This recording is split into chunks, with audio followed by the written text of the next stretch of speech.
Hey ladies and gentlemen, welcome back to the channel. As always, it is Nick here, back with your daily crypto news and analysis, and today we're going to be talking about Quant Network, or QNT. And yes, before we fully jump on into this video, I just want to reiterate the idea that I believe everyone should be holding at least some QNT in their wallets. Now, I just want to say, the narrative behind Bitcoin is, you don't need to hold one. You could hold a fraction of a Bitcoin. When we are at that point in time on QNT where people are saying, well, you don't need to hold one QNT, you could just hold a fraction of it and be fine. Because that narrative is pushed because not a lot of individuals have enough money to buy one Bitcoin. That same narrative will be around QNT eventually. The reason why is not just because of the circulating supply. I've seen a lot of people say, I'm very bullish on QNT because of its, total supply alone. And don't get me wrong, yes, that is a very impressive, statistic to look at because we know it's 33% less than Bitcoin from an overall total supply standpoint. But it's also the idea on what QNT is solving, which is the major connectivity problem between DLTs and blockchain technologies alike. Now, of course, I do believe in a future that is not too far away. Interoperability is going to be a very significant, use case by itself. I think that when we're talking about connecting these major networks to one massive network, aka Overledger, I think that is going to be something that is going to be very valuable. I think that it's going to provide trillions of dollars in terms of movement over one streamlined network that's going to connect all major payment infrastructure networks, major networks in general to one huge asset, aka QNT. Now, I feel like I need to talk to you guys a little bit about the price. So let's actually look at this. Now, I've had this structure being built down here for a very long time. In fact, you guys are probably all aware that I've been talking about this structure since before the new year, and we are still in this. In fact, we have been ranging down here for a fairly long time. We could actually see the date that we broke down below that significant point. It was pretty much back here on December 1st. So we have been in this structure now for 37 days, a little over 1 month. And the problem here isn't the idea on, am I supposed to be bullish or bearish on this price structure? In my mind, there's nothing to really be bearish about. If we look back in time to around the August point, this is that major support zone, look at the perfect bounce that we hit on the $156 range. That was a perfect test of that support zone. Now, I'm going to invert the scale real quick. Do not get too, confused here. But we do see what happened back here. Now, I don't have all the price data on this. Coinbase has a little bit more price data back here. But you could pretty much see what ended up happening around that range. And let me, remove some of these lines so that you guys could really kind of see.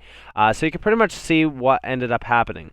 It was a little bit less of a consolidation point back here.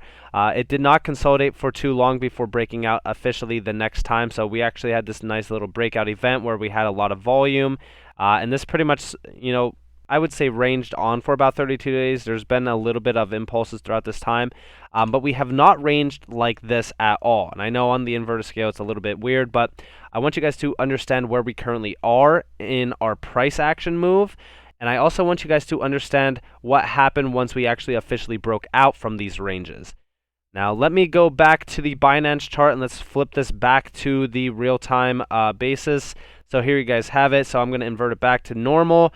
And just understand that in this chop zone that we're currently in, I don't think that we go too much lower from here unless Bitcoin could, have that nice, dominance impulse to like 45%, which I've said that is possible. While Bitcoin is kind of ranging on, we go up a little bit on Bitcoin, probably reject around the 49K zone, come back down and sweep those lows to liquidate more, weak hands essentially. Those individuals will probably sell. That's where we will see a retest of maybe this low down here, pretty much at around like 138 to even $100. So please note about that. But I will say this, okay? I do think that this is very undervalued. I would be buying anything at around like $100 to $156 if we get down there. I also think that this is a perfect place to accumulate as well before the next major breakout event. I'm just saying it right now. I believe that this will easily hit $1,000 plus this alt season. And I know a lot of people are already in the comments. They're already hitting their keyboard saying $1,000 is FUD. We're going to $10,000, blah, blah. And trust me, I do think that $1,000 is FUD. I think that we go a lot higher. I'm just saying from an overall perspective this year, we can expect some high figure numbers. Long term, I do believe that QNT is going to have a massive supply shock, which is going to lead to a huge price appreciation, but also from the utility standpoint alone, it's going to hit some high figure numbers. Now, I just want you guys to understand who Guy Dietrich is. Now, this is an individual who is directly working with, QNT, but we do see here Guy Dietrich is a managing director at Rockefeller Capital Management in New York.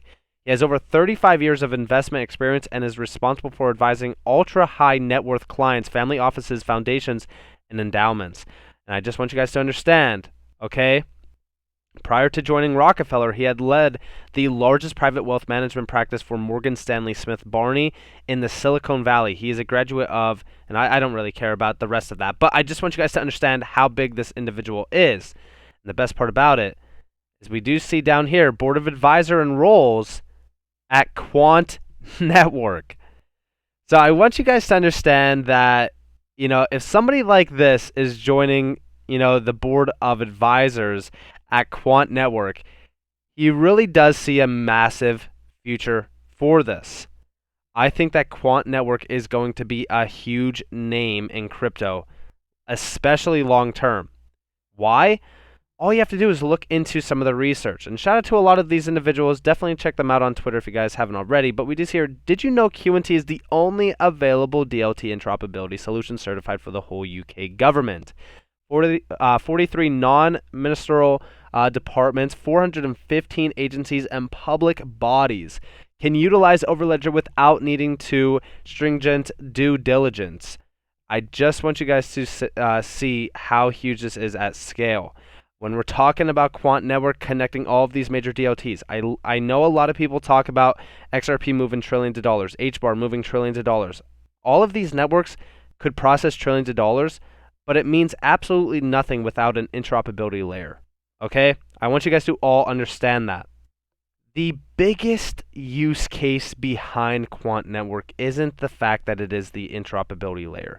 It's the fact that when we're talking about these DLTs moving trillions of dollars, that's all going to flow over something like the Overledger network, because it needs to be the connectivity layer that is going to be the bridge for all DLTs. The main basis behind XRP is it's the bridge asset. How could it be the bridge asset if it can't communicate with other DLTs? Interledger protocol, they say, is, the interoperability layer for it, but could it actually communicate with other DLTs alike? I don't think so. So I do think that Quant Network is going to be huge just from the overall standards that it has already behind it, but also because of the main use cases behind it. What you see here, this is one application, 100 plus banks. This is from R3, 204 million completed transactions by October 2020, 8.4 billion projected yearly transactions. We also see over here, ABI Lab chain. This is also in collaboration with SIA. The first work area will be carried out in collaboration with SIA. If you guys don't know who SIA is also working with, guess who? Quant Network. 580 plus banks in synergy with the ABI, Lab chain. Check this out. Will be carried out in partnership with SIA and the ABI Lab chain. This is from IBS Intelligence, by the way. And of course, SIA and Quant Network successfully tested blockchain interoperability. This is a huge direct connection. The best part about this is the development of the solution began in mid-2019, and a full program of testing has been executed on SIA chain, R3 Corda, and private Ethereum platforms. Quant Network and SIA will now work together to go to the market developing and implementing further innovative use cases and applications addressing blockchain interoperability challenges. I really do think that, everybody should be holding QNT. Just the SIA chain connectivity, by itself is huge. 580 European network nodes with SIAnet. That's 580 banks, just so you guys know. I mean, come on. Then we do see here, it might not say a lot to you, but as a dev, I could tell you this was months' work for a team. As a retail investor, you might be thinking, release the gateways already. I have a feeling we will see them soon. And we do see here, feature Overledger 2.x, Overledger 1.x. This is pretty much 1.0 and 2.0. These are huge implementations, cross-DLT implementations, utility token / treasury, and there's so much more left here as well. And we do see here, also notice how the QNT smart contracts are audited, and no, not by some crypto firm, by the likes of Deloitte, PwC, KPMG. That's what you call a proper big tech audit. The reason why I bring this up is because a lot of people confuse the idea that Quant Network is it ISO 222 compliant. First off, ISO 222 compliant just means that your messaging format is compliant with ISO. Okay, it doesn't really mean much. But the reason why I bring this up isn't because of the compliancy. It's because Quant is going through these big named individuals. They are the most legitimate in terms of these major crypto projects because they are going through almost every single validation point to get sure or to make sure that they have the most legitimate name in the game because they are connecting to major networks outside of crypto as well. And also, they need to be the most legitimate, company essentially because they have individuals like this on board with them. Okay? And also we do see this. So ODAP goes live this year. QNT ODAP is intended for describing assets held on distributed ledgers in an open and interoperable format, session negotiation and message passing between gateways connecting disparate blockchain systems. Big things are coming for Quant. And we do see here's a post for reference on how big this is going to be. And I just want you guys to understand this is absolutely massive. Quant, IBM, MIT, Intel, Hyperledger, powered by QNT. And you could read all about this if you guys do want to see it. I mean, honestly, this is going to be a massive gateway to pretty much everything. I mean, honestly, when we're talking about the network of networks, I don't say it's the network of networks or the operating system of tomorrow because I like to say that. I say it because of the direct connections it has to massive other networks around the world. And we're not just talking about crypto networks either. We're talking about networks that are already on board with 500 plus banks, that are already on board with massive technological companies as well. It's huge. And we do see here QNT, rank 4 biggest Ethereum whale, is selling everything recently, but their only purchase was QNT. Can't emphasize enough how important it is for you to all hold. Okay, buy QNT, HODL QNT. And honestly, it is the truth. Like, this is 13,340 QNT worth, $2.1 million. I just want you guys to understand that, listen, I don't say buy QNT and HODL it because I want you guys to trade it. Like, that's why I think that buying here is not like a bad decision if you plan on holding this long term. You could see everything being built. You could see the rails being built. When we're talking about everything that's been going on with, like, for example, CBDCs, like we've seen this, according to the release, they are expecting a national rollout of the central bank digital currency during the first quarter of this year. Trust me when I say that 2022 is going to be massive for Quant Network and its token QNT. This is from the Digital Pound Foundation. All right, we know that the Digital Pound Foundation is already working with Ripple and Quant as well as Electroneum. But we do see here, last week the central bank JA reported the successful completion of their CBDC pilot project. The reason why I bring this up is because we're seeing CBDCs really unfold. We're seeing them move very fast. In fact, WeChat will begin supporting the digital yuan.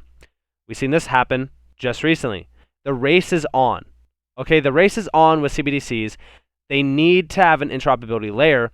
That's why I think that QNT at these current levels is extremely, it's so undervalued when you're looking at the graph for like internet users to crypto users. Like 200 million individuals being in crypto is absolutely nothing. It's a drop of water in a bucket.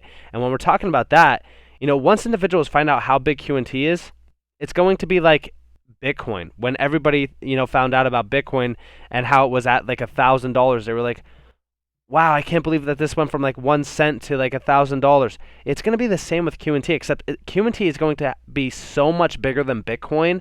Like, the price per QNT is going to be astronomically higher because of the use case and how much money and how many transactions will flow over the Overledger network that is powered by Quant network.